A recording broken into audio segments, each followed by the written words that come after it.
진짜 어렵긴 해요. 많아요. 우리 외울 수 있어요. 우리 이거 외우면 좋아요. 너무너무 좋아요. 제가 기도하고 시작하도록 하겠습니다. 기도하시겠습니다. 사랑하는 하나님, 주님의 말씀이 너무 좋아서 주님이 너무 좋아서 하나님 우리가 이 자리 가운데 모여 있습니다. 하나님, 한 사람의 입술로 나오는 말이 어떻게 주님을 담아내겠습니까? 우리가 알고 있는 지식으로 어떻게 주님을 다 이해하겠습니까?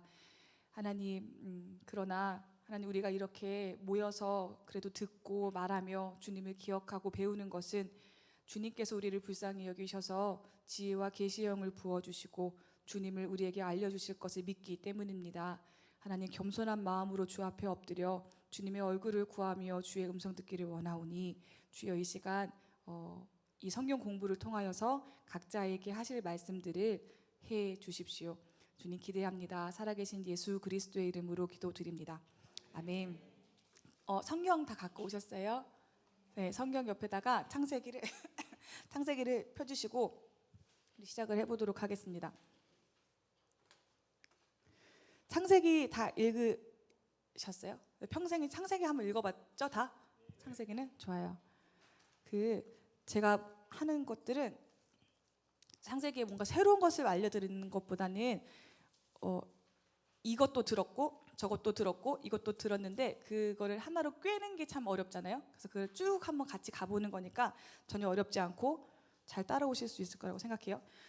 창조 6일 창조를 기준으로 했을 때 저희가 어떻게 이걸 외우기로 했는지 기억나시나요?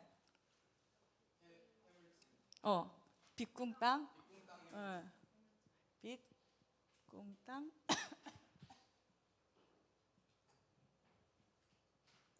그리고 이게 1일, 2일, 3, 4, 5, 6, 7일째 뭐 하셨죠? 안식하셨어요. 자, 그러면 1, 2, 3, 이 첫 번째 3일 동안 지으신 건 무엇을 지으셨다? 와, 뭐라 그럴까? 뭐라 할까요? 그릇. 그리고 이 밑에 있는 건 그릇에 담는 내용물. 이렇게 외우면 이 구조로 외우면 쉽다고 말씀을 드렸어요. 기억하세요? 그쵸? 기억하시는 거 맞죠? 처음부터 안 할게요. 그리고 이 안식일 이슈가 있었죠. 출애굽기에서는 이 안식일을 왜 안식해야 된다라고 설명했을까요? 출애굽기에서는 맞아요. 구원. 아니에요. 아니에요. 그거는 신명기잖아요. 맞아요. 나 지금 속을 뻔했어. 너무 확신에 차 있었어요. 감사해요. 이거는 출애굽기는 창조, 신명기는 구원. 그래서 출애굽. 너희가 출애굽한 거를 기억해야 돼. 내가 너희를 구원한 하나님이야. 이걸 기억하려고 너희가 안식해야 된다. 출애굽. 이렇게 말씀을 하셨어요. 굳이 따지자면 이거는 죄송해요. 구법이고 이건 신법이에요. 그렇죠? 신명기가 더 나중에 쓰여졌고 이거는 얘네들은 1세대한테 한 말씀이고 이거는 2세대한테 한 말씀이니까 이게 신법이에요. 그래서 신법을 따르는 게 사실은 더 맞는 거죠. 그래서 예수님께서 38년 된 병자를 고치실 때 너 왜 안식일에 고치냐라고 사람들이 막 따져 물었을 때 우리 아버지께서 일하시는데 나도 일하신다라고 했을 때는 구법이 아니라 신법을 따랐기 때문에 하나님의 구원의 사건은 계속 이루어지는 사건이기 때문에 예수님도 일하신다라고 말씀했다고 말씀드렸습니다. 창세기 1장 1절의 내용은 뭐죠? 태초에 하나님이 천지를 창조하시니라. 여기서 태초는 무엇의 시작? 시간의 시작. 모든 것의 시작. 시간의 시작. 그러면 요한복음 1장 1절에 나오는 태초에 말씀이 있으니라에서의 태초는 그 이전, 영원의 시간. 그래서 아예 히브리어와 그치, 번역이 됐으니까 70인역으로 히브리어가 아예 달라요. 전혀 다른 단어예요. 그 이야기를 저희가 했었습니다. 기억이 조금 나세요? 네, 감사해요. 네, 우리 그러면 창조는 이 정도만 리뷰해보고 쭉쭉 넘어가서 이제 타락할 차례예요. 타락할 차례. 저희가 타락할 차례. 창세기 3장. 창세기 3장을 펴놓으시면 되겠습니다. 이거 그냥 밀게요. 왜냐면 제가 계속 밀릴 것 같아서.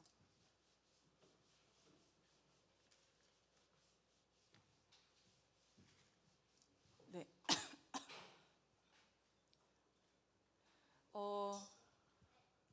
타락하면은 저희가 딱 떠올려야 되는 열매가 있죠. 무슨 열매일까요? 선악과. 하나님께서 에덴 동산을 지으셨어요. 에덴 동산을 지으셨고 여기에 수많은 나무들을, 과실을 맺는 나무들을, 이렇게 수많은 나무들을 주셨는데 동산 한 가운데 우리 하나님께서 선악을 알게 하는 나무를 심으셨대요. 그리고 이 선악을 알게 하는 나무, 생명나무도 있었지만 이 선악을 알게 하는 나무의 열매를 따먹으면 너희는 정령 죽을 것이다, 죽는다, 그러니까 따먹지 마라 라고 주님께서 명령을 하셨습니다. 주님께서 명령을 하셨어요. 그래서 여기는 아담과 하와가 이렇게 있는데, 아담과 하와가 동산 중앙에 있는 선악과를 매번 보았겠죠. 왜 그렇게 하셨을까요? 시험? 테스트. 오. 왜요? 왜 테스트요? 생각해 보신 적 있으세요? 왜 하나님은 왜 굳이 이걸 정중앙에다 놓으시고 이거 따먹으면 죽는다? 이렇게 얘기를 하셨을까? 이런 의문을 분명히 다 가지셨을 텐데, 그냥 읽진 않으셨을 때, 덜컥덜컥 걸리셨을 텐데, 그런데 왜 생명나무는 그건 나중에 따먹었을까? 뭐 이런 생각도, 그죠? 생명나무 먼저 따먹고 선악과 따먹으면 어떻게 됐을까? 이런 생각 안 해보셨어요? 이거는 한 예배학자가 한 이야기예요. 선악을 알게 하는 나무는 최초의 예배 처소였대요. 이해되시죠? 성경에서 예배에 대해서 정의를 할 때 여러 가지 정의가 있는데 가장 중요한 정의가 뭐냐면 하나님의 하나님 되심을 인정하는 것. 그러니까 하나님, 당신은 하나님이십니다. 당신은 구원자십니다. 당신은 창조주이십니다. 당신은 하나님이십니다. 라는 걸 고백하는 게 예배라고 한다면, 하나님이 인간에게 모든 권한을 다 주셨는데 너 이거는 따먹지 마라, 이거는 먹지 마라 라고 하셨던 이유는 뭐냐면 사람 위에 하나님 계시다, 너는 하나님의 존재를 인정해라 라는 뜻이 돼요. 그래서 선악을 알게 하는 나무는 최초의 예배 처소였다라고 우리가 이해할 수 있어요. 이건 예배학적인 어떤 해석이긴 한데 제가 이게 너무 복음적인 해석이라서 그대로 그냥 갖고 올게요. 그런데 이 아담과 하와는 최초의 예배 처소에서 최초의 예배를 실패하죠. 그 이유가 뭐냐면 너무 맛있어 보이고 너무 탐스럽고 와 저거 진짜 먹으면 똑똑해질 것 같아, 이거 아니라 하나님처럼 된다는 그 말이 유혹이 됐어요. 그러니까 이 아담과 하와는, 최초의 이 예배자들은 하나님의 하나님 되심을 인정하기가 싫은 거죠. 이거 무슨 말이냐면 예배 드리기가 싫은 거예요. 내 위에 누가 있는 게 싫어. 그래서 그걸 따먹으면서 인간 안에 죄가 들어오기 시작합니다. 그 죄를 우리는 두 글자로 원죄라고 해요. 제가 저번에 말씀드렸던 것처럼 창세기는 토라예요. 이 세상이 어떻게 시작이 됐고 어떻게 운영이 되고 있고 근원이 무엇인지에 대해서 계속 설명하는 책이기 때문에 죄의 시작을 설명하고 있는 중인 거죠. 그렇죠? 그래서 이 죄가, 이 원죄가 아담과 하와 안에 불순종의 죄가, 하나님의 주권을 인정하지 않는 죄가 들어오게 됩니다. 그리고 아담과 하와의 모든 자손들에게는 그 원죄가 심겨져 있어요. 계속 그 모든 후손들에게는 원죄를 가지고 태어날 수밖에 없는 운명이 주어지게 되는 거죠. 또 한 가지 생각해 봐야 하는 것은 이 선악을 알게 하는 나무, 하와가 왜 그랬을까? 여기 주변에 그냥 왔다 갔다 하고 있었던 것 같아요. 그렇죠? 그리고 하필이면 여기 누가 있었어요? 이거 뱀이에요. 뱀도 같이 있었어요. 당시 고대 근동, 이 창세기가 쓰여졌던 그 상황 속에서 뱀은 신령한 동물이었어요. 그러니까 우상 숭배의 대상이었어요. 왜냐하면 뭐 광야 이런 생각해 보면은 뱀이 위협적이잖아요. 그러니까 숭배의 대상이 될 수 있었어요. 그래서 일부러 이 창세기 기자는 뱀 앞에 강교한이라는 말을 집어넣습니다. 그러면 또 이런 사람들도 있죠. 뱀 너무 불쌍하지 않냐? 왜 하필 뱀이냐? 하나님은 뱀 싫어하시냐? 하나님 지으신 거 아니냐? 그러면 그때부터 배로 기어다녔다고 했는데 그럼 발이 있었냐? 어떻게 됐냐? 그래서 어떤 성화 보면은 정말 뱀이 그죠, 발이 있는 경우도 있어요. 하와를 유혹할 때는. 그런데 이제 우리는 이건 과학서로 있는 게 아니다라고 전제를 드렸어요. 그래서 그 당시에 뱀이 굉장히 악한 동물, 숭배를 받고 있는 우상 숭배의 대상이었기 때문에 얘가 선택이 되었을 수도 있고, 또 우리가 알지 못하는 계시하지 않으신 어떤 이유가 있으셨을 수도 있고, 저는 사탄을 본 적은 없는데 진짜 사탄이 그런 모양일 수도 있고, 저는 아무것도 모르겠어요. 근데 어쨌든 뱀이 사단이죠. 이 뱀이 이 여자를 유혹합니다. 유혹할 때 사단이라는 말을 헬라어로 이제 쓰면은 디아블로스예요. 디아블로라는 게임이 있죠. 그거는 사탄이라는 게임인 거예요. 디아블로. 그 디아블로의 뜻이 뭐냐면 거짓말하는 자, 그리고 참소하는 자, 그리고 이간질하는 자, 이런 뜻이 있거든요. 이 디아블로스의 이 뜻들을 생각해 보면 한 가지 공통점이 있어요. 디아블로스의 공통점: 거짓말하는 자, 참소하는 자, 이간질하는 자, 중상모략하는 자. 한 가지 죄예요. 다 결국 말의 죄. 그렇기 때문에 사단의 주무기는 말이에요. 근데 여기서 뱀도 말로 이 하와를 유혹합니다. 이 말은 100% 거짓말을 했으면 아마 그냥 죽었을 거예요. 믿지 않았을 거예요. 분명히 하나님께서 에덴 동산을 같이 거니시면서 아담과 하와에게 말을 거셨죠. 하와라는 이름은 없지만 아담을 부르시고 아담이랑 같이 얘기하시잖아요. 만약에 뱀이 하와한테 하나님 없어, 하나님 죽었어 라고 얘기했다면, 100%의 거짓말을 가지고 얘기했다면 믿지 않았을 거예요. 그런데 하나님을 인정해요. 하나님이 계시고 하나님이 존재하시는데 100% 거짓말을 하는 것이 아니라 거의 대부분의 진리에 몇 퍼센트, 정말 약간의 거짓말을 섞죠. 하나님께서 이거 다 먹으라고 하셨지로 시작해요. 다 먹으라고 하셨지. 근데 하와가 다 먹으라고 하셨는데 하고 말을 흘리잖아요. 그러면서 대화가 주고받아지잖아요. 그러면서 하는 얘기가 뭐냐면, 뱀이 너 그거 먹으면 안 죽어, 선악과 먹어도 안 죽어 라고 약간의 거짓말을 넣는 거예요. 여기 동산 너를 위해서 지으셨어, 하나님 너를 사랑해, 이 모든 것들은 다 너희들을 위해서 허락된 거 맞아, 근데 저거 먹으면 진짜 죽어? 이런 식으로 의심을 넣는 거죠. 이 사단의 주묵 말이에요. 그래서 우리는 공동체에서 말 진짜 조심해야 돼요. 소문 내면 안 돼. 절대 소문 내지 마세요. 소문 내지 마세요. 그 말로 틈타요. 그리고 그 말이 의도도 가지고 얘기하지 마세요. 걱정하는 척. 내가 생각해보니까 그 형제 너무 걱정돼서 그러는데 어떡하냐? 의도가 있는 말은 그냥 입 다무시는 게 제일 좋아요. 진짜요. 왜냐면 이거는 나와 있잖아요. 처음부터 이 사람이래. 얘 주무기는 말이에요. 근데 이 여자도 이상해요. 정령 죽으리라라고 말씀하셨는데 말을 바꿔요. 정령 죽으리라가 아니라 죽을까 하노라. 죽을 수도 있대. 하나님이 이거 따먹으면 죽을 수도 있대 라고 말을, 그 하나님의 명령을 희석시켜요. 심각성을 축소시킵니다. 그렇게 해서 둘이 왔다 갔다 하다가 결국 그 선악과를 따먹고 자기 남편한테도 줍니다. 정말 하나님처럼 됐어요.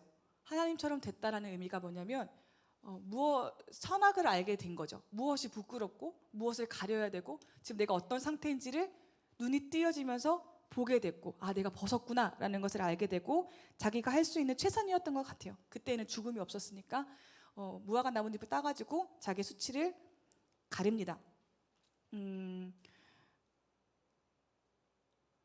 저 이거 생각하면 너무 마음이 아파요. 범죄한 이제 사람을 이제 하나님이 찾으시잖아요. 아담아 네가 어디 있느냐, 너 어디 있어라고 하나님이 동산을 거두시면서 찾잖아요. 근데 걔네들이 끝까지 숨어 있다가 내가 벗었으므로 부끄러워서 숨었습니다라고 하고 나왔을 때 하나님의 눈에 보였던 건 죄 지은 인간이 아니라 그 죄 지은 인간이 스스로 지어 입었던 치마였어요. 그게 저는 그게 너무 마음이 아파요. 하나님은 범죄한 인간을 버려야지를 생각하신 게 아니라 그 치마를 보시고 저걸로 안 되는데, 저걸 갖고 구원 못 받는데 생각하신 것 같아요. 그래서 가죽옷을 입히시죠. 가죽옷을 입히셨다라는 뜻은 무엇을 의미하냐? 누군가가 죽었다는 거예요. 죄인의 수치를 가리고 죄인을 구원하시기 위해서는 반드시 죄 없는 어떤 생명의 죽음이 필요했던 거죠. 그래서 타락한 인간에게 주님께서 가죽옷을 입히십니다. 그리고 그때 결심하셨어요. 내가 너네들을 반드시 살릴 것이다. 아니요, 에베소서에 보면 태초 전에 이미 예정하셨고 십자가를 준비하셨대요. 그러니까 시간의 개념을 우리의 개념으로 이해하시면 안 돼요. 우리는 시작이 있고 끝으로 쭉 나가니까 도대체 어느 시점에 주님께서 그런 결정을 하신 거야? 라는 거는 주님을 이해하는 방법이 아니에요. 주님은 시간과 공간을 초월해서 계시는 분이시기 때문에 죄를 범한 그 시점이라기보단 이미 주님께서는 그 십자가를 준비해 놓으셨어요. 그리고 그 가죽옷은 예수 그리스도를 예표하는 하나의 사건이 됩니다. 그리고 그 가죽옷이라는 그 개념은 이제 구약 시대로 점점 가면서 제사로 이어져요. 제사 때 보면은 계속 점없고 흠없는 짐승을 죽임으로 우리의 죄가 사하여지잖아요. 근데 그거는 1년에 한 번 매년 반복해야 하는 거였긴 하지만 나중에 제가 설명드릴게요. 타락한 인간이 지었던 무화과 나무 잎 치마를 주님이 가죽옷으로 바꿔 입히십니다. 그런데 주님께서는 너무 거룩하셨기 때문에 그리고 혹시나 범죄한 인간이 생명나무 열매까지 따먹고 영생하게 될까봐 어쩔 수 없이 그 거룩하심 때문에 에덴 동산에서 쫓겨가게 되죠. 에덴 동산에서 인간들이 쫓겨갈 때 어느 방향의 문으로 나가는지가 굉장히 중요해요. 동쪽으로 나가요. 동문으로 쫓겨나가요. 그래서 뭐죠? 예. 그래서 하나님이 이제 죄인들을 기다리는 그런 묘사를 할 때 이렇게 서쪽을 바라보시죠. 동쪽에서. 그리고 범죄한 인간은 계속 동쪽으로 도망가요. 바벨탑도 동쪽이고 동쪽으로 계속 가요.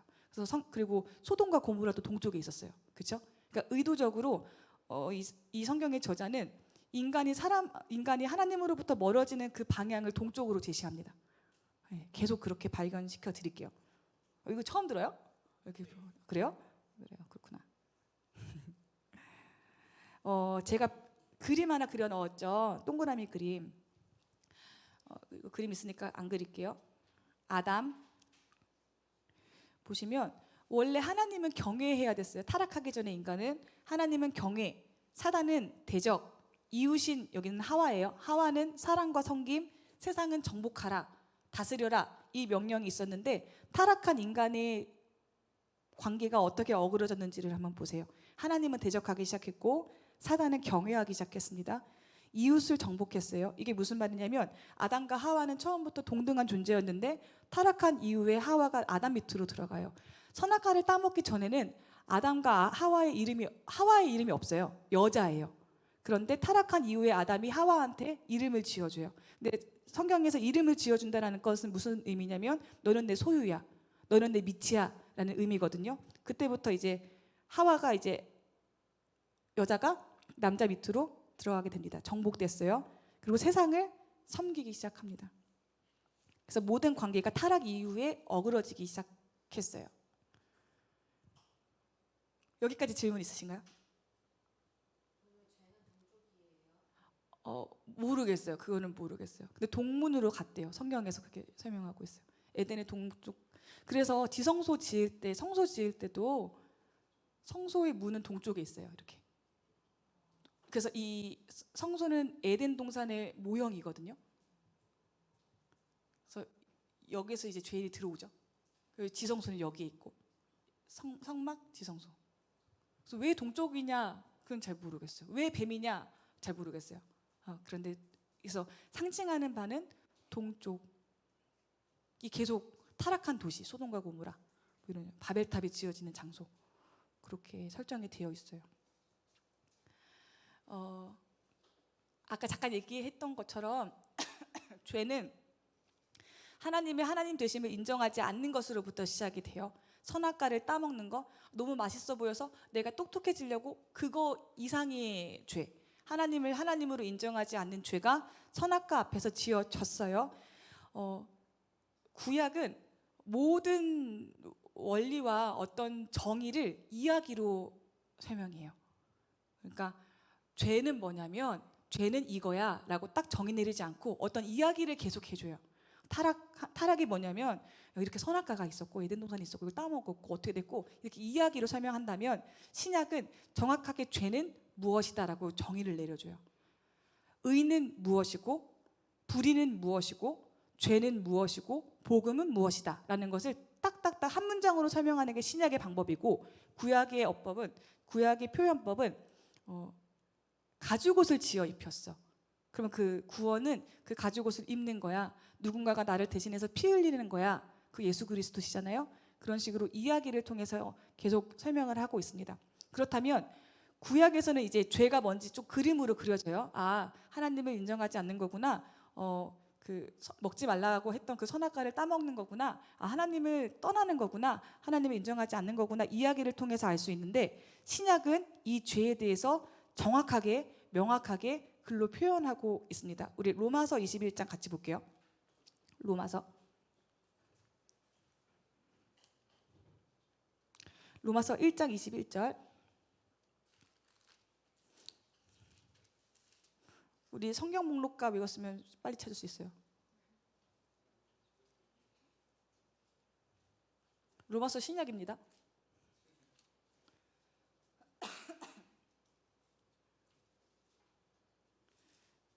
자, 우리 1장 21절 같이 읽도록 하겠습니다. 시작. 하나님을 알되 하나님을 영화롭게도 아니하며 감사하지도 아니하고 오히려 그 생각이 아니, 사도 바울은 죄를 무엇이라고 설명하냐면, 하나님을 알되 하나님을 영화롭게도 하지 않는 것, 이것을 두고 죄라고 얘기하고 있어요. 조금 더 우리가 조금 쉽게 의역을 하면, 하나님을 하나님으로 인정하지 않는 것, 그러니까 우리 선악과 앞에서 지었던 그 죄를 사도 바울이 그게 죄야, 하나님을 하나님으로 인정하지 않는 게 죄야 라고 설명을 하고 있어요. 그리고 요한복음 16장에서 예수님도 죄에 대해서 설명하실 때 믿지 않는 것, 하나님을 하나님으로 인정하지 않고 하나님의 아들을 하나님의 아들로 인정하지 않는 것, 그러니까 믿지 않는 게 죄다라고 설명하고 계세요. 그리고 이렇게 믿지 않는 죄를 범한 사람들, 이 죄의 특징들, 이 죄인들이 최종적으로 받게 되는 놓이는 그 상황은 무엇이냐면, 로마서 1장 18절 바로 위에 있죠. 하나님의 진노가 불의로 진리를 막는 사람들의 모든 경건하지 않음과 불의에 대하여 하늘로부터 나타나나니 라고 나와 있어요. 불의로 진리를 막는 사람들, 이거 그냥 너무 어려운데 죄인이에요. 죄인. 이 죄인은 어떤 벌을 받느냐, 하나님의 진노를 벌로 받게 된다라고 사도 바울 설명하고 계십니다. 그리고 그러면 또 헷갈리잖아요. 그럼 하나님의 진노가 뭔데? 우리를 때리시는 건가? 우리를 죽이시는 건가? 우리가 가지고 있는 것을 빼앗아서 가난하게 하시는 건가? 이거에 대한 답이 로마서 1장 24, 26, 28에 나와요. 찾아보세요. 로마서 1장 24, 26, 28.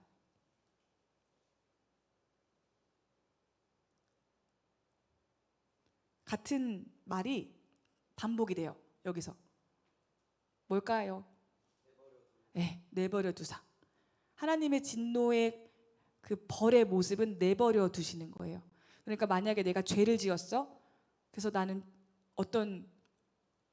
하나님이 나를 치셨어. 그거는 은혜인 거예요.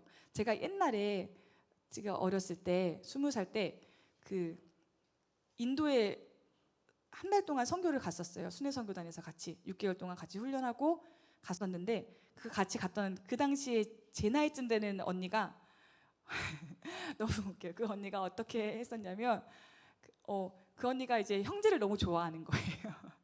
근데 이제 형제를 너무 좋아하는데 팀원 중에 좋아하는 게 아니라, 이 언니가 어디까지 마음을 열렸냐면 그 인도 현지 남자까지 마음이 열려버린 거예요.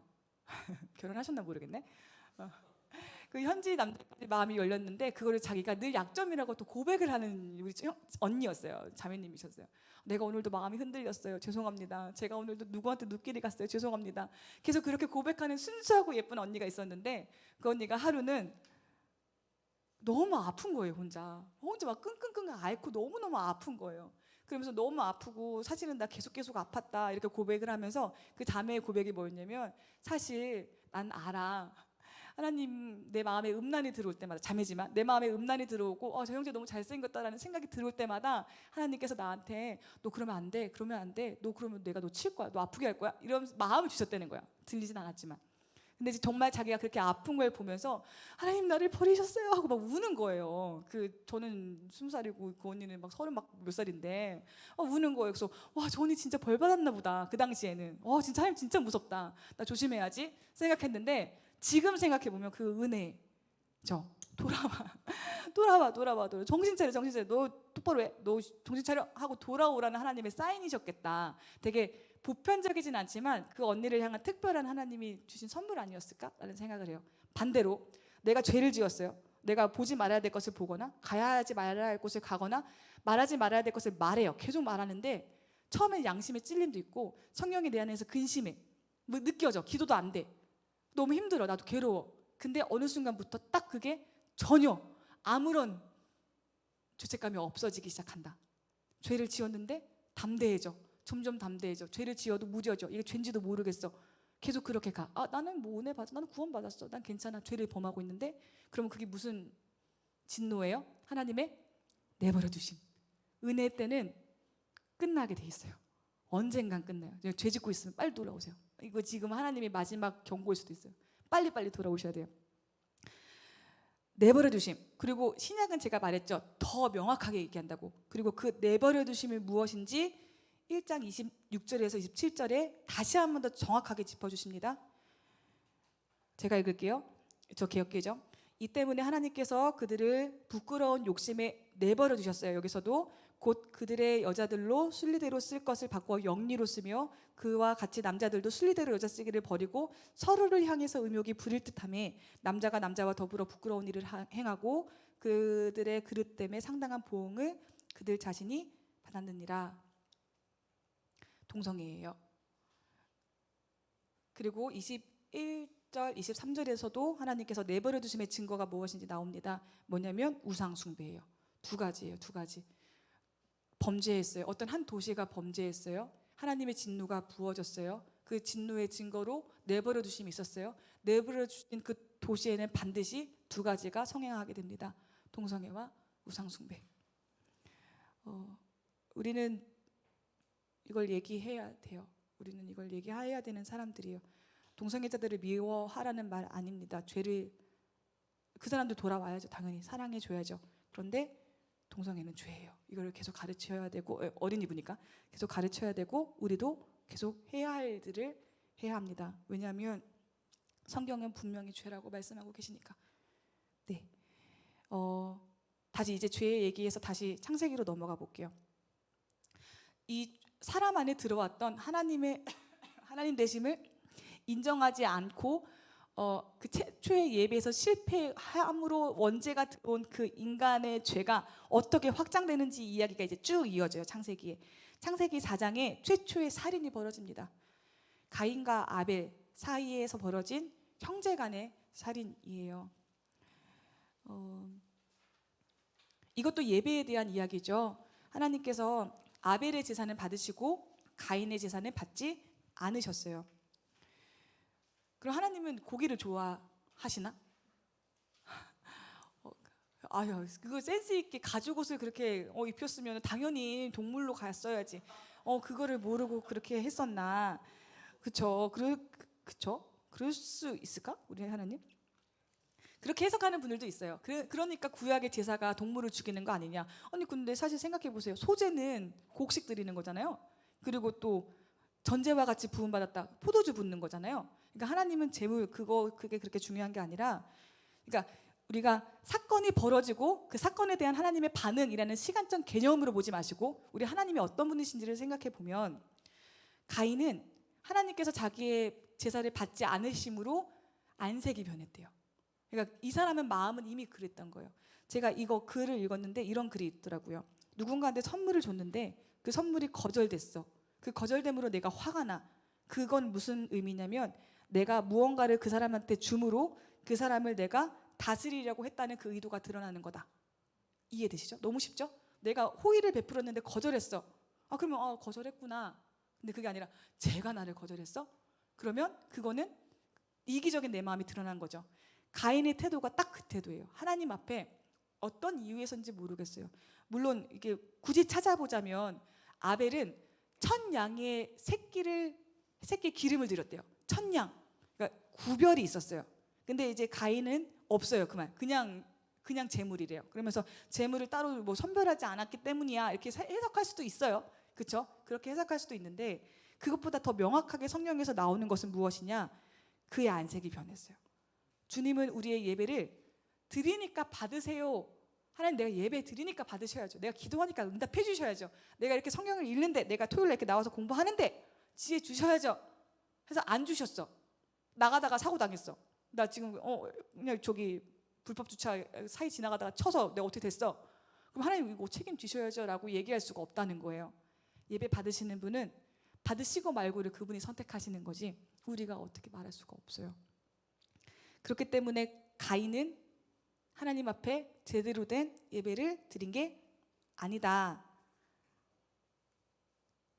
더 나아가서 그 너무 화가 나가지고 죽여버리잖아요, 자기 동생을. 그리고 나중에는 네 동생이 어딨냐 했더니 나 모른다. 자기가 죽여놓고 나 모른다 이렇게 얘기하잖아요. 그 이후에 또 어떻게 돼요? 내가 동생을 지키는 자이니까 자기가 죽여놓고 자기가 적반하장이죠. 이 태도들을 보면 해석이 되는데, 이제 계속 말씀드리는 건 사람의 생각이 뭔가 시간적인 순서들을 계속 정해놓기 때문에 가인이 이랬기 때문에 하나님이 이렇게 하신 거야, 이거를 찾지 않으셨으면 좋겠어요. 하나님의 성품에 대해서 우리가 알아갔으면 좋겠어요. 그렇게 해서 가인이 더 쫓겨납니다. 그리고 가인의 후손들은 아이러니하게 인류의 모든 문화와 문명을 시작하는 조상들이 돼요. 음악도 만들고 뭐도 만들고 문명을 계속 발전시킵니다. 가인의 이제 후손 중에 6대손이 라멕이라는 사람이 있거든요. 이 라멕은 노아의 아버지 아니고 그냥 이제 이름 동명이 라멕이 나오는데, 그 라멕은 최초의 일부 다처제를 시작한 사람이에요. 이때부터 2명의 아내를 데리고 살아요. 그러면서 이 라멕이 이런 노래, 칼의 노래라는 노래라고 하는데 이런 내용의 노래를 부릅니다. 내가 소년들이 뭐 나를 괴롭혀서 내가 걔네들을 죽였어, 뭐 피가 얼마나 많이 흘렀는지 알아? 이런 걸 자랑하면서 노래를 막 부르기 시작해요. 그러니까 타락이 계속 끝으로 가는 거죠. 하나님께서 처음으로 만드신 결혼은 여자와 남자의 1대1의 결합인데 그것도 깨트렸고, 그리고 처음에는 최초의 살인이 이제 한 명 죽여도 엄청난 거지만 이렇게 했는데 점점 확장이 되고 있는 거예요. 많은 소년들을 내가 죽였다, 이걸 자랑스럽게 얘기하고 있는 라멕의 모습을 우리가 창세기에서 볼 수가 있어요. 가인이 그렇게 떠나고 아벨은 죽고, 그래서 하나님이 아담과 하와 사이에서 셋이라는 아들을 주시죠. 그리고 그 셋이라는 아들의 이름이 에노스입니다. 창세기 4장 26절 보시면 셋도 아들을 낳고 그의 이름을 에노스라고 하였으며 그때의 사람들이 비로소 여호와의 이름을 불렀더라. 좋은 성경은 아마 여기에 주석 달려 있을 거예요. 에노스의 이름의 뜻, 인간의 한계, 인간의 한계성, 인간의 부패성. 이게 그 이름이 그냥 그거예요. 너는 한계, 인간의 한계라는 이름을 이제 지어주고 나서부터 그제서야 사람들이 여호와의 이름을 부르기 시작했더라. 이렇게 이야기가 진행됩니다.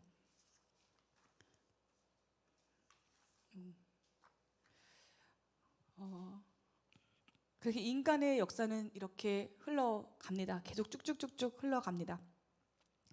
이로 흘러가는 그 역사의 시간 속에서도 우리 주님께서는 예수 그리스도를 이미 창세 전부터 예비해 놓으셨고 그 십자가 사건의 계획을 이미 가지고 계셨습니다. 성경 속에서 특히 구약 성경에서 예수 그리스도를 예표하는 사건들이 몇 가지가 있어요. 혹시 아시는 거 있으세요? 이거는 제가 말했죠. 구약은 이야기를 통해서 어떤 한 정의를 내린다고. 가죽옷, 가죽옷. 또 뭐가 있었을까요? 놋뱀, 맞아요. 놋뱀. 나무에 들려 올렸고 그걸 보는 사람만 살아요. 믿는 사람만 살았어요. 또 뭐가 있을까요? 이삭, 맞아요. 이삭도 예수 그리스도 예표예요. 모리아산 가잖아요. 그 모리아산이 예수님 달려 죽으셨던 그 골고다 언덕. 또 요나 맞아요. 요나도 그렇고 물고기 배 속에서 죽었다가 살아났잖아요. 되게 많아요. 되게 많이 있어요. 그리고 당연히 뭐 번제나 제사 이런 것들 다 예수 그리스도 예표하는 사건들이고, 뭐 있지 또? 방주도 그죠? 노아의 방주도 그렇고. 그래서 제가 첫날에 성경 66권의 주제는 한 가지다. 예수 그리스도다. 모든 이야기들은 예수 그리스도를 예표하고 예수 그리스도를 향해서 가고 있다라고 설명을 드렸어요. 계속 이런 게 나올 거예요. 근데 또 너무 이렇게 해석하면 안 돼요. 전혀 아무런 상관없는 건데 분명히 이 가인의 이야기를 통해서도 예수 그리스도가 있을 거야.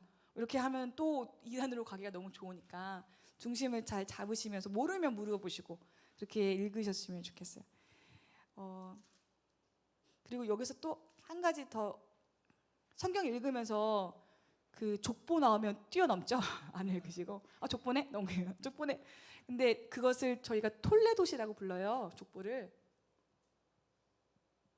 이게 뭐냐면 톨레도 족보라는 말인데 성경에서 이야기가 전환될 때마다 톨레도시 나와요. 그러니까 톨레도과 톨레도 사이, 여기가 무슨 이야기? 여기 예를 들어서 노아 이야기. 그럼 노아 이야기 끝났어. 그럼 톨레도 나와. 아, 이야기가 전환되겠구나. 뭔가 새 역사가 일어나겠구나 하고 나서 또 다른 이야기 나와요. 족보는 이야기를 끌는 플롯이라고 생각하면 돼요. 이렇게 뭔가 이렇게 그렇게 읽으시면 편합니다. 그리고 읽으세요. 어려워도. 재밌어요? 재미없어요. 재밌어요. 한글 잘 저도 못 읽겠어요. 창세기 6장에 이제 보시면 보세요. 왜 제가 그 얘기를 했냐면 창세기 6장 나오기 전에 5장이 무슨 내용이게요? 톨레도, 그렇죠? 이야기 전환인 거예요. 그러면 노아 얘기 쭉 나오다가 노아의 자손은 이거다 하고 톨레도 또 나오고 그 다음에 또 이야기 전환. 그러면서 뭐 나와요? 바벨탑 사건. 이런 식으로 이야기가 전환될 때마다 톨레도시 나온다라는 거 알고 있으면 됩니다. 네, 5장에 톨레도시 나온 다음에 창세기 6장에 들어가서 기침 좀 안 나왔으면 좋겠네. 창세기 6장에 들어가서 홍수 사건이 나옵니다. 하나님께서 인간이 이제 제가 말씀드렸잖아요. 라멕이 뭐 일부 다처제를 하고 그 이후에 얼마나 많은 사람들이 일부 다처제를 했겠어요. 그렇게 하고 서로 죽이고 뭐 어떻게 되고 하면서 너무 인간이 악해지니까 너무 나빠지니까 하나님이 후회하세요. 하나님이 사람 지으신 것을 후회하시고 한탄하시면서 안 되겠다, 심판해야 되겠다라고 결정하시죠. 그러면서 그 심판의 도구로 홍수를 선택하십니다. 그런데 성경 속에서 가장 오래 산 사람이 누군지 아세요? 가장 오래 살았다라고 기록되는 사람, 4글자예요. 네, 저기 써놨나요 혹시? 안 써놨어요? 그냥 아는 거야? 무드셀라예요.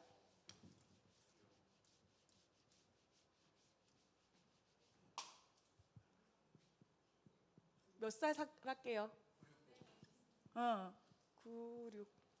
9년을 살았어요. 무드셀라의 이름의 뜻을 한 번쯤은 들어보셨을 거예요. 이렇게 의역이 되죠. 부족을 지키는 사람이라든지 아니면은 뭐 이렇게 뭐 사람들을 지켜주는 사람, 이렇게 의역에 대해서 그렇게 나오는데 실제 무드셀라의 이름의 뜻은 창을 잡은 사람 혹은 창을 던지는 사람, 잡으려고 던지는지 막는지 모르겠지만 창을 막는 사람이라는 의미를 가지고 있는 뜻이 무드셀라예요. 셋의 아들 에노스의 이름의 뜻이 뭐였죠? 한계, 연약함, 인간의 연약함, 이런 식으로 이름의 뜻이 성경 속에서 되게 중요하거든요. 무드셀라의 이름의 뜻은 창을 잡은 사람 혹은 창을 던지는 걸 막는 사람. 그러면 창을 우리한테 던지는 걸 막는 사람이야. 그럼 이 사람이 죽으면 무엇이 올까요? 심판이 온다. 그래서 무드셀라가 오면 심판이 온다라고 의역을 저희가 해서 해석을 하는 거거든요. 실제로 무드셀라가 969세에 죽을 때 홍수가 시작돼요. 성경은 허술한 책이 아니에요. 그렇게 다 계산이 되어 있어요. 969세 때 죽고 홍수가 시작이 돼요. 사람들은 무드셀라가 가장 오래 살았기 때문에 이 사람은 축복받은 사람이에요. 왜냐하면 성경에서 복 중에 하나가 장수니까 오래 살았으니까 복 받은 사람이네. 이 사람은 홍수도 안 받고 너무 잘 살았네 라고 생각할 수 있는데 무드셀라의 아들 동명이인인 라멕이 아버지보다 5년 빨리 죽어요. 그러니까 근데 성경의 기술 기법 중에 하나가 뭐냐면 아버지가 아들보다 오래 살면 아들이 먼저 죽으면 그 사람은 아무리 오래 살아도 장수의 복을 누렸다라고 인정해주지 않아요. 아들이 먼저 죽으면 이 사람은 저주받은 사람이에요. 그러니까 무드셀라가 오래 살았기 때문에 이 사람은 복받은 사람이야라고 해석하는 건 1차원적인 해석. 그러면 이 아들이 언제 죽었는지를 보는 거죠. 아버지보다 빨리 죽어요. 그렇게 되면서 5년 동안 그 아들을 잃은 슬픔을 겪다가 5년 후에 죽고 바로 시작이 됩니다. 바로 시작이 돼요. 홍수가 시작이 됩니다. 그러면 하나님은 만약에 이 이름의 뜻을 만약에 이 사람들이 알았다면 진짜 저 사람은 창을 들고 지키는 사람이네 라는 뜻을 알았다면, 만약에 그걸 정말 알고 있었다면 이 무드셀라는 하나님의 경고였을 거예요. 이 사람의 존재 자체가 하나님의 경고였을 거예요. 돌아와, 심판이 있을 거야. 이 사람 죽으면 끝날 수도 있어. 너 빨리 돌아와라 라고 이야기를 하는 하나님의 메시지였다. 이거 너무 하나님 좋게 해석하는 거 아니냐 한다면 제가 한 번 더 줄게요. 그 홍수 사건이 창세기 7장에 나오거든요. 7장과 8장을 펴놓아 보시고 하나님이 또 어떻게 경고하셨는지, 하나님의 성품이 무엇인지를 제가 7장과 8장을 풀어드릴게요. 풀어준다? 말 너무 알려드릴게요. 성경의 기술 기법 중에, 그러니까 히브리 문학 기법 중에 이런 게 있어요. 샌드위치라고 하면은 우리는 두 갈씩 아니면 미갈씩이잖아요. 중갈씩 거의 안 쓰죠, 저희는. 그러니까 주제를 먼저 주제를 딱 던져놓고 이 주제에 대해서 이렇게 설명을 하든지, 아니면 설명을 쭉 해서 그렇기 때문에 이거다 미갈식으로 하든지, 우리 한국은 그리고 대부분은 그렇게 설명을 하는데 히브리 문학 기법 중에는 되게 특별한 것들이 많이 있어요. A가 있고요, A가 있어요. 그리고 여기가 B들이 있어요. 그러면 여기서는 A가 중요할까요? B가 중요할까요? 아니에요. 누가 B라고 했어요? 아니에요. 왜냐, A가 중요해요. 제가 두 갈씩 미갈씩, 이건 두 미갈씩, 아무튼 이런 게 있고. 자, 그러면 이거는 어떤 게 중요한지 보세요. A가 있어요. A가 있어요. B가 있어요. B가 있네. C가 있어요. 여기도 C가 있어요. D가 있어요. 그럼 여기서 중요한 건 뭘까요? D. 여기서 중요한 건 D예요. 인클루지오라고 해요. 인클루지오. 자, 제가 인클루지오를 이제 해볼게요. 자, 7장과 8장을 펴놓으시고 여기에서 어떤 일수가 나와요. 짝이 맞을 거예요. 1. 숫자들이 나오는데 주야라는 그런 거 말고 1이라고 되어 있는 그 표현을 한번 찾아보세요. 제가 힌트 드리면 일단 7장 4절에 7일 있어요? 네. 그리고 8장 12절에 7일 있어요? 자, 만약에 그러면 그 안에 B들이 또 겹치는 게 있는지 한번 찾아보세요. 1.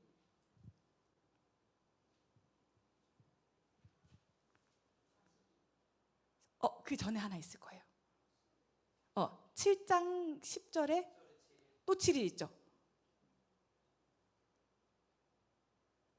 그리고 지금 40일 말한 거는 7장 몇 절이었죠? 12절에 40 있죠? 그러면 7, 7이 맞으면 어딘가에 또 40이 있을 거예요. 찾아보세요. 8장 6절. 자, 가고 있어요. 자, 그러면 그 다음에 일수가 또 며칠 나와요? 7장 24절 보세요. 며칠 나와요? 150일. 그럼 150이 있나 보세요. 8장 3절. 거기에 150. 자, 보세요. 7일. 오케이. 7일. 오케이. 7일 오케이. 그 다음에 40일 오케이. 여기는 D가 두 개죠. 150일 오케이. 그러면 또 겹치는 게 있는지 확인해 보시고, 없다면 그 중앙에 있는 그 내용이 하나님이 말씀하시고 싶은 내용이 되는 거예요. 이거 너무 어려우니까 뭐냐면 8장 1절이죠. 150과 150 사이에 있는 내용. 하나님이 노아와 그와 함께 방주에 있는 모든 들짐승과 가축을 기억하사 하나님이 바람을 땅에 불어. 멈추게 하셨대요. 비를 멈추게 하셨대요. 그 중에서도 중요한 건 하나님이 무엇하사? 기억하사. 하나님이 기억하셨대요. 심판하고 있는 중에서도 사람들을 기억하셨대요. 이게 하나님의 성품인 거예요. 자, 여기에 연결해서 무드셀라의 이름은 이 사람이 죽으면 심판이 올지도 몰라. 창을 막고 있는 사람이야. 너 빨리 돌아와. 얘 죽으면 끝날 수 있어. 정말로 얘가 죽고 나서 바로 홍수가 시작.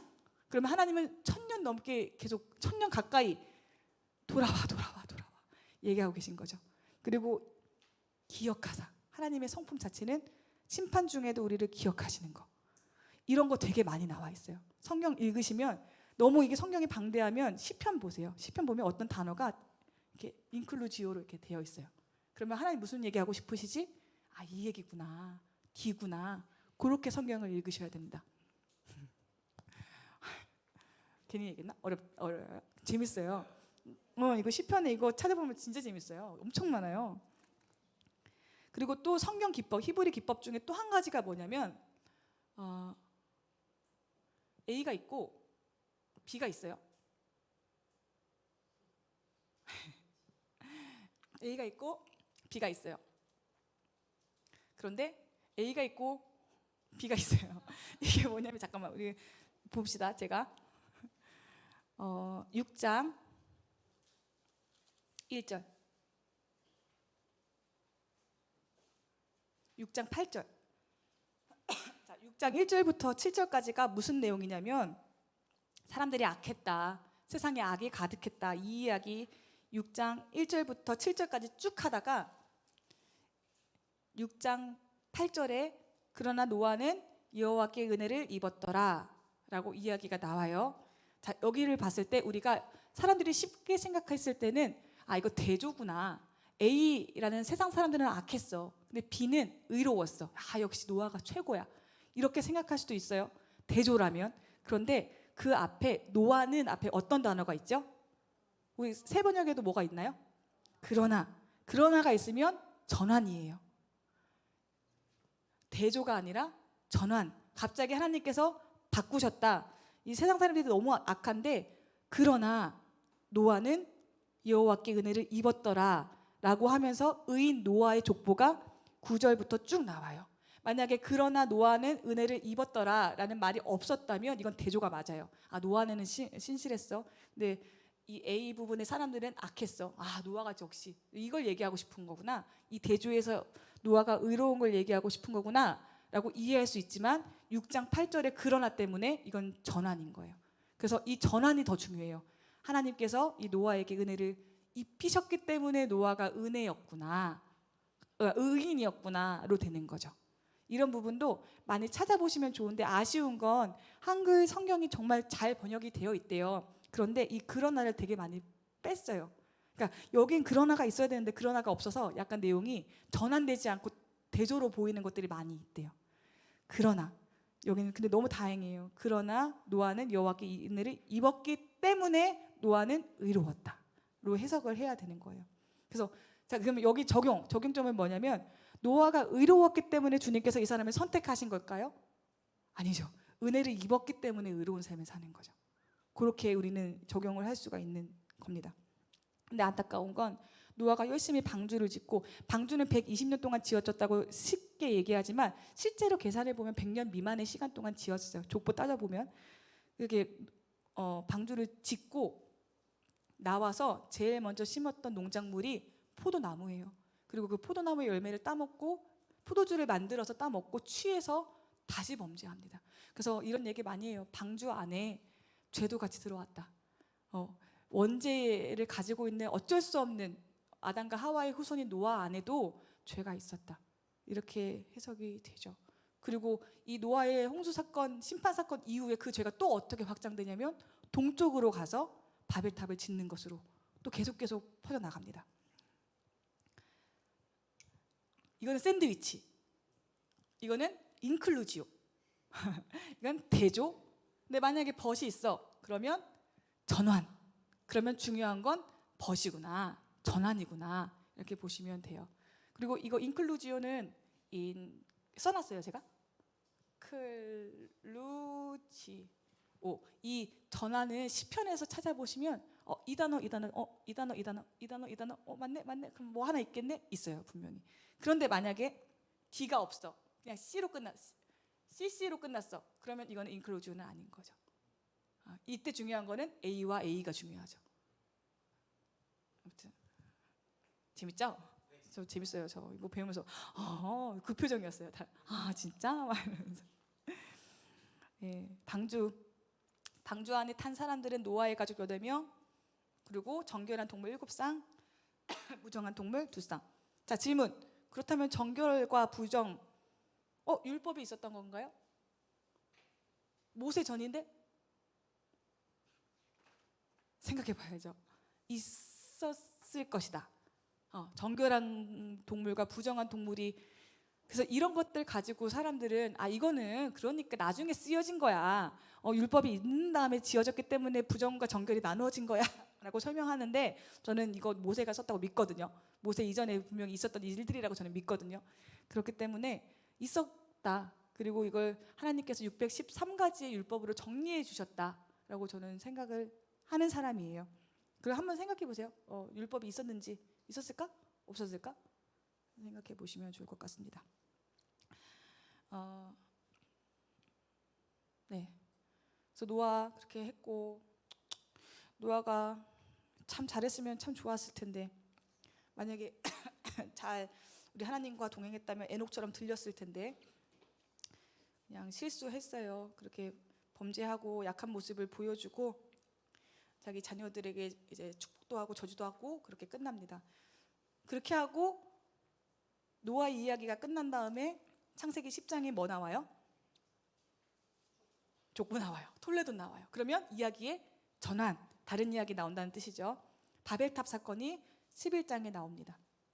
이때까지 세상의 언어는 한 가지였던 것 같아요. 그리고 그 수많은 사람들, 그리고 볼까요? 잠깐. 자, 11장 2절. 이에 그들이 어디로 옮기다가? 동쪽으로 계속 도망가요. 동방으로 옮기다가 시나이 평지를 만나 거기에 거류하며 서로 말하되, 말이 되네. 우리가 높이 쌓자. 하늘까지 닿자라는 거죠. 하늘이 이제 하나님의 영역이니까 하나님처럼 되자, 높아지자. 선악과 또 따먹는 일이에요. 계속 높아지자라고 이야기를 하고, 근데 그때 하나님께서 비웃으세요. 우리 하나님께서 뭐라 하시냐면 창세기 11장 7절에 보면, 자, 우리가 내려가재요. 이 인간들이 그렇게 높게 쌓아 올렸는데, 하늘에 닿으려고 그렇게 애를 썼는데, 자, 우리가 내려가자. 비웃으시는 거예요. 내려가서 언어를 그냥 흩어버리자. 서로 알아듣지 못하게 해버리자. 자, 여기서 또 중요한 단어, 우리가.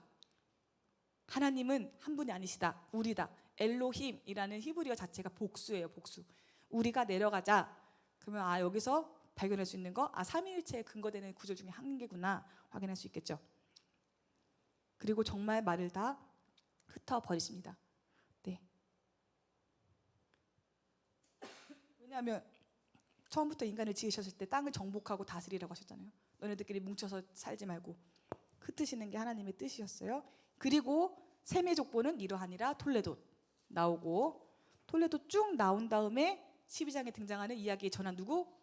아브라함. 그렇게 이야기가 나와요. 지금까지 한 게 창조 시대였어요. 네. 질문 있으세요? 우리 잠깐 저 시계로 5분까지 잠깐 쉬고 다시 모이도록 하겠습니다. 질문. 괜찮아요.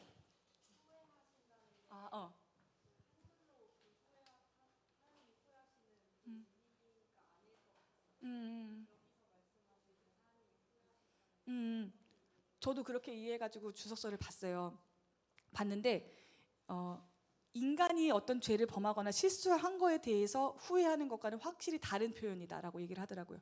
하나님 차원에서의 후회. 이렇게 되면 이제 그렇게까지 되거든요. 그러면 왜 선악과를 만드셨냐까지 가긴 해요. 그렇게 되면은. 그런데 여기서 말하는 후회는 어떤 인간의 어떤 감정이나 심적인 표현으로 후회 단어는 같아요. 하지만 하나님이 인간처럼 후회하셨다는 아닌 것 같아요. 그러니까 마음이 아프신 걸 그렇게 표현한 것 같아요. 인간 안에 자유의지를 주셨죠. 인간이 스스로 무엇인가를 선택하게끔 하셨어요. 하나님은 처음부터. 왜냐하면 그래야 인간한테 받을 수 있는 예배가 온전한 예배일 테니까. 제가 한동안 어떤 생각을 했냐면 나 AI가 되고 싶다라는 생각 진짜 많이 했어요. 너무 사람한테 이제 사람의 감정에 휘둘리고 내가 너무 바닥을 치고 이렇게 하니까 나 차라리 프로그래밍화 되어 있는 AI가 됐으면 왜 처음부터 그렇게 나를 지으시거나 훈련하면 그렇게 되게 해주시면 얼마나 좋을까 이런 생각을 많이 했는데 회개했어요. 하나님은 이런 제 감정과 어떤 상황 속에서도 내 의지를 동원해서 주님을 예배하기를 원하시는구나 라고 하니까 입이 다물려지더라고요. 그 하나님이 후회하셨다는 것은 인간의 후회가 아니에요. 신적인 어떤 표현, 인간의 언어로 하나님의 어떠함을 표현하려고 애쓴 노력이라고 저는 생각해요. 근데 분명 말씀하신 것처럼 그런 건 아니에요. 그렇다고 우리 하나님 AI이신가? 아니죠. 그분의 차원은 잘 모르겠어요. 어떤 차원인지. 사람의 표현은 아니에요, 확실히. 또 질문 있으세요? 자, 우리 잠깐만 쉬도록 하겠습니다.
합시다.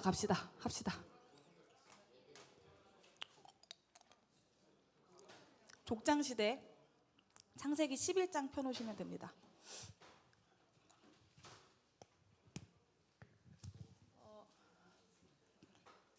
애굽에서 애굽할 그땐 나라가 아니었어요. 그러니까 뭐냐면 족장.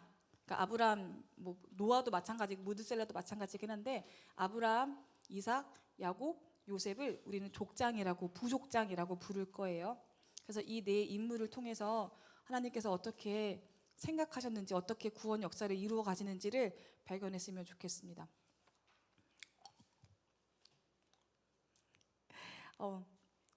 창세기 11장 보시면 또 족보가 나오죠. 세미족보 10절부터 세미족보는 이러하니라 라고 하면서 쭉 설명을 하고 있어요. 그리고 27절에 데라의 족보는 이러하니라 하면서 데라는 아브람과 나홀과 하란을 낳았대요. 그러면서 아브람 족보가 한 번 더 이야기되고 있습니다. 그런데 이 족보를 보면 아브라함의 시작이 그렇게 평탄하진 않았다라는 것을 발견할 수가 있어요. 이게 무슨 말이냐면 아브라함의 족보를 보시면 제가 아까 그 무드셀라 이야기할 때 성경 기술 법칙 중에 하나가 아들이 먼저 죽으면 아무리 오래 살아도 그 사람은 장수의 복을 누린 사람이 아니다라는 거잖아요. 근데 보시면 아브라함의 아버지도 아들을 먼저 잃어요. 그렇죠? 데라가 세 아들을 낳았는데 세 아들 중에 하란이 그 아비 데라보다 먼저 고향 갈대아인의 우르에서 죽었더라라고 이야기를 하고 있죠. 그러니까 이제 형제 입장에서 생각해 봅시다. 내 형제가 죽었어요. 그 죽음을 본 엄마와 아빠를 내가 보면서 사는 입장이에요. 그때 그 형제가 느끼는 어떤 죄책감이라고 해야 되나? 어떤 그런 감정들이 있었겠죠. 그런 감정들이 있고 게다가 아브람이 결혼한 사례는 30절에 임신하지 못함으로 자식이 없었더라. 성경에서 자식은 굉장히 큰 축복인데 자식을 낳지 못한대요. 그러니까 이제 아브라함의 입장은 아버지의 아픔을 보고 형제의 죽음에 대한 아픔을 보고 있으면서 동시에 자기는 자식이 없는 상황이었던 거죠. 그렇게 시작이 되는 게 아브라함의 족보입니다. 아브라함에게 처음부터 희망은 없었어요. 희망이라고는 찾아볼 수 없는 그냥 평범한 한 사람이었습니다. 그런데 그 아브라함을 하나님께서 부르시기로 결정을 하셨어요. 하나님의 주권이시죠. 그래서 창세기 12장에 1절에 여호와께서 아브라함에게 이르시되 라고 하면서 우리가 잘 알고 있는 약속을, 부르심을 허락하십니다. 내가 내게 보여줄 땅으로 가라. 그리고 내가 너로 큰 민족을 이루고 내게 복을 주어서 너의 이름을 창대하게 할 거야. 너무 좋지 않아요? 너를 축복하는 자에게는 내가 복을 줄 거야. 근데 너를 저주하는 사람은 내가 저주할 거야. 네가 저주하는 게 아니라 내가 저주할 거야. 땅의 모든 족속에 너로 말미암아 복을